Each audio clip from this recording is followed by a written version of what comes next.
Impulsion. Vise à mettre la santé et la sécurité au cœur des préoccupations de l'entreprise. En dehors du travail, je serai le premier à admettre que la sécurité n'a pas toujours été au premier plan. Mais nous prenons bien soin de nos familles. C'est pourquoi nous sommes ici. C'est notre travail. Quand on a besoin de nous, nous fonçons. Dans cette version d'impulsion, nous examinons les autres personnes. Pour qui nos actes ont des répercussions? Après tout, personne n'est une île. L'objectif zéro accident nous incite à travailler ensemble pour veiller à notre sécurité, à la maison et dans notre lieu de travail. Les accidents ont un effet de ricochet sur la famille et les amis. Objectif zéro accident. Car ce qui nous fait souffrir les autres.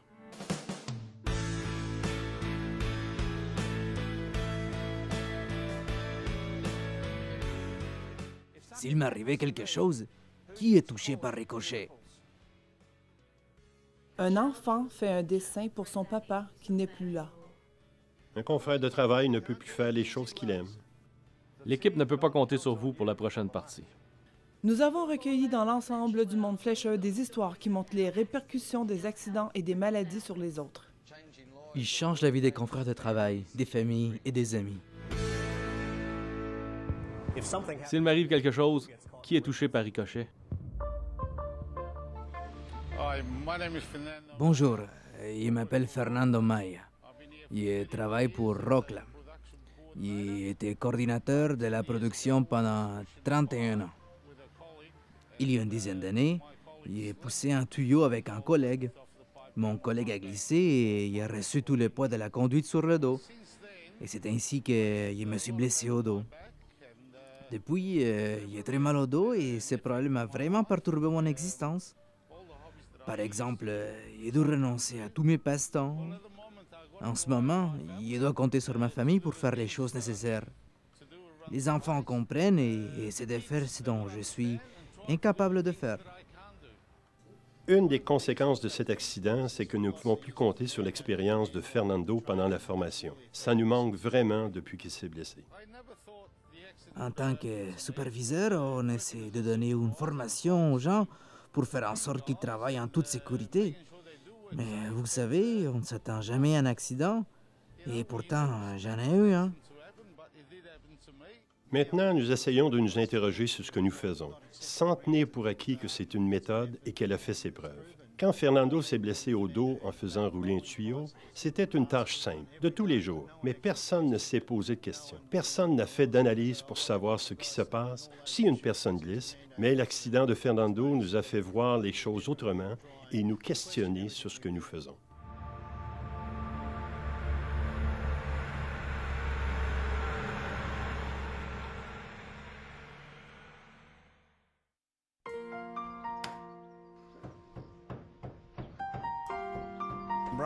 Rowan est un acteur clé ici à Placemakers Pakuranga. À titre de directeur commercial des ventes, il est responsable des 2 directeurs de compte, des ventes par téléphone et de l'équipe de la cour et des achats de bois d'œuvre. Rowan exerce un rôle plutôt important ici. Et quand vous retirez de l'équation une personne comme Rowan, c'est le chaos. En passant dans l'embrasure d'une porte, j'ai marché sur une feuille de fibrolite. Elle a glissé et je me suis tordu la cheville. Ça m'a donné plus un coup à la poitrine qu'à la jambe. Mais le pire, c'est que j'ai commencé à m'évanouir et j'ai failli arriver tête première sur des barres qui n'avaient pas d'embout. Alors, malgré ma cheville tordue, j'ai dû m'appuyer dessus pour éviter de tomber sur les barres et ça n'a pas fait de bien. On a vu Rowan se déplacer péniblement pendant des mois. Il était à l'agonie, il avait mal. Vous ne voulez pas voir un collègue, un ami, un employé souffrir ainsi. Ça s'est passé très vite. C'est devenu un grave problème médical et cela fera 4 ans en février. J'ai subi 4 interventions différentes et je suis encore en invalidité prolongée. C'est terrible, parce que nous avons dû encourager Rowan à travers toutes ses opérations et pendant toute sa convalescence. Un geste tout simple et 30 secondes plus tard, votre vie est changée. C'est vraiment frustrant pour lui. Il ne peut pas s'arranger tout seul, alors on aimerait l'aider, mais on n'y peut rien. Le pire, c'est de penser aux choses que je ne peux plus faire. Nous ne pouvons plus aller marcher sur la plage. Nous ne pouvons plus faire le tour du pâté de maison. Nous ne pouvons plus aller danser le boogie-woogie. On ne peut plus jouer au ballon avec les enfants. En y pensant bien, on se dit, au moins, il est encore là. Ce n'est pas comme s'il était mort. Nous l'avons encore avec nous. Nous devons seulement vivre un peu différemment. En passant cette porte, je ne pensais pas que ce serait mon dernier pas. Et pour dire vrai, c'est à peu près le cas. S'il m'arrive quelque chose, qui est touché par ricochet?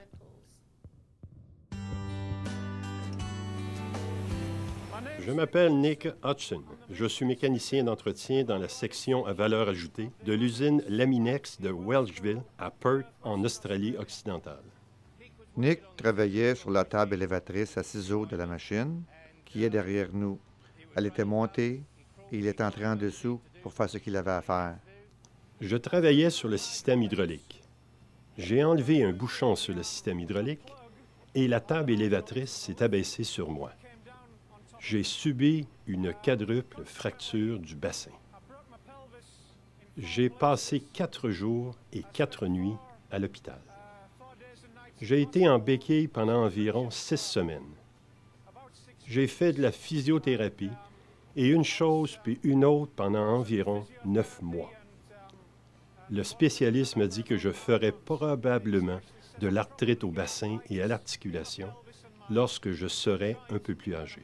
J'aurai probablement besoin d'une arthroplastie de la hanche dans 10 à 15 ans. J'imagine les conséquences pour les autres. On n'y pense jamais jusqu'à ce que ça se produise. On veut voir personne se blesser et on veut rentrer à la maison dans le même état qu'en arrivant.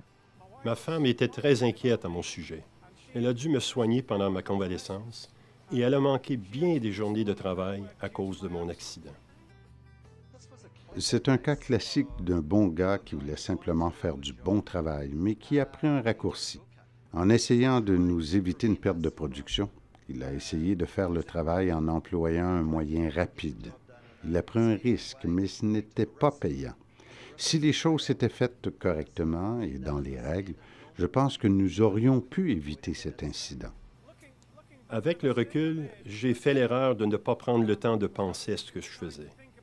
Et ça ne valait pas toute la souffrance et l'angoisse endurée à long terme.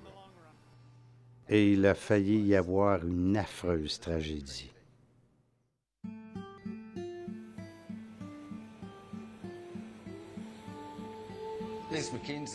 Lance McKenzie est un mécanicien d'entretien à l'usine. Il conduit la chargeuse et il a travaillé ici pendant une vingtaine d'années. Ce jour-là, Les faisait l'entretien du convoyeur et il ne l'a pas isolé. La courroie a démarré parce qu'elle démarre et s'arrête au besoin et il s'est coincé le bras. Ça a été affreux.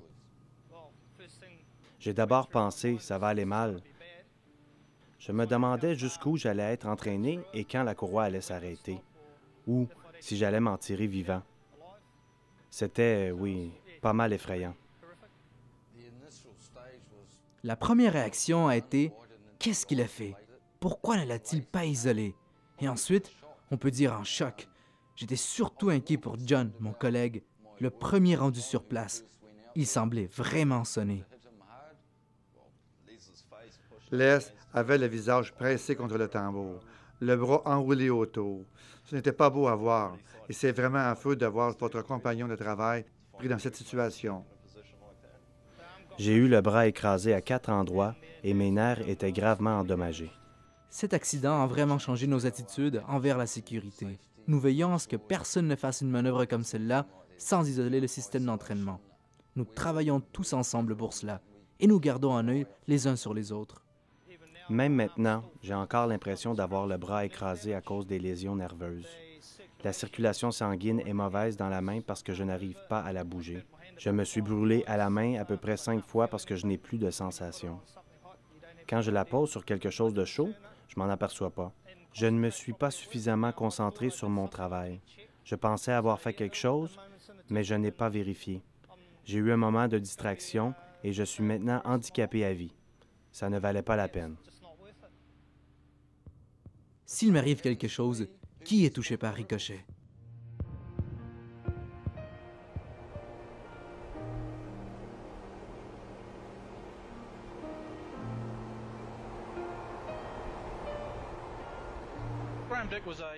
Graham Dick a travaillé ici à Furt pendant 40 ans, dont 27 sur le site en tant que gestionnaire de l'approvisionnement. Il était très respecté par ses pairs. Un jour, pendant que l'usine de maçonnerie était en opération, Graham est monté à l'étage pour nettoyer une benne doseuse. Et pour faire une histoire courte, la benne s'est ouverte et Graham a été enseveli dans le sable et il a suffoqué. J'ai appris la nouvelle quand le responsable de mon service est venu et m'a invité à le suivre dans une pièce privée. Un policier et un professionnel de l'aide aux victimes s'y trouvaient déjà et je me suis dit qui? Un de mes enfants? Alors il m'a dit que c'était mon mari qui s'était tué. Nous devions partir en vacances cet après-midi-là et j'ai pensé, mon Dieu, on ne s'attend jamais à aller au travail et ne pas rentrer à la maison. On ne s'attend pas à ce que notre mari aille au travail et ne revienne pas. Après cela, on est tellement en colère parce qu'il a fait pendant si longtemps ce sale boulot dans un environnement bruyant. Et voilà que vous deux et toute la famille êtes soudain privés de votre retraite et vous ne pourrez plus vous asseoir et jouir des fruits de vos efforts. Nous pensions avoir le contrôle sur la santé et la sécurité. Nous avions l'impression d'être sur la bonne voie et de n'avoir pas relâché notre vigilance. Nous avions vraiment insisté sur la santé et la sécurité. Nous avions des réunions, tout le monde participait et travaillait dans un milieu de travail plutôt sécuritaire, d'après nous. Comment annoncer à votre fille au bout du fil que son père s'est tué quand elle est seule à la maison avec un petit bébé et que vous ne savez pas comment vous y prendre pour que quelqu'un vienne à ses côtés? Vous ne pouvez pas imaginer ce qu'on ressent quand on perd un compagnon de travail qui est non seulement un collègue, mais aussi un ami. Car tous ceux qui travaillent ici sont des amis. Nous avons perdu un bon compagnon le jour où Graham est décédé. Le pire, c'est parfois des choses bien simples. On s'ennuie de la camaraderie. Il n'y a plus personne pour parler des choses pénibles qui sont arrivées pendant la journée de travail. On s'ennuie tout simplement du temps où on pouvait faire des choses ensemble la fin de semaine. Le plus difficile, c'est de se faire à l'idée qu'il ne reviendra plus jamais. On ne peut rien y changer et on est absolument désolé. Il était pratiquement toujours sur appel. On pouvait l'appeler quand on avait besoin d'aide. Il était toujours disponible. Maman et papa étaient si généreux de leur temps. Dickie avait l'habitude de me raconter quelque chose en arrivant le matin. C'était parfois des choses personnelles et très souvent cela concernait le travail. Avec son décès, nous avons perdu des petites bribes de connaissances et des perles de sagesse. Par exemple, ce pignon fonctionne ainsi pour cette raison et nous avons dû le remplacer pour ce motif. Nous avons perdu tout ce savoir. Ici, nous sommes une famille, c'est tissé serré. Graham va toujours nous manquer à chacun d'entre nous.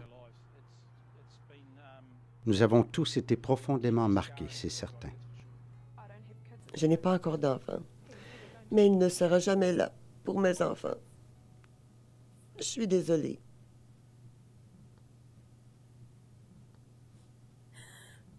Il ne pourra jamais leur transmettre les valeurs qu'il nous a données à ma sœur et moi. C'est une des choses les plus importantes. Ce n'est pas encore arrivé, avoir des enfants. Mais les enfants que j'aurai ne connaîtront jamais leur grand-papa. Nous avons besoin d'une culture où la sécurité prime sur la production. La sécurité passe avant le profit. La sécurité passe avant la qualité.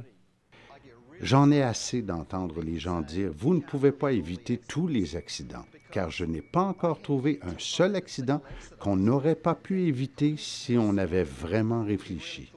L'enjeu zéro blessure s'est posé chez moi dernièrement quand on m'a téléphoné de l'école de ma fille pour me dire qu'elle s'était blessée à l'atelier de menuiserie en posant ses mains sur une sableuse sans dispositif de protection. On se demande vraiment comment on a pu laisser une telle chose se produire. J'étais un peu sceptique il y a 20 ans, mais maintenant je suis vraiment convaincu. J'ai travaillé dans des usines et j'en ai dirigé. Ils sont passés d'un très mauvais dossier de sécurité à aucun accident avec perte de temps.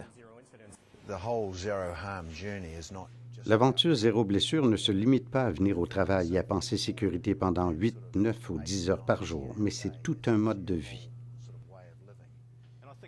La sécurité, c'est ça pour moi. Elle change notre façon d'agir. Est-ce que j'ai fait tout mon possible pour éviter un accident? S'il m'arrive quelque chose, qui est touché par ricochet?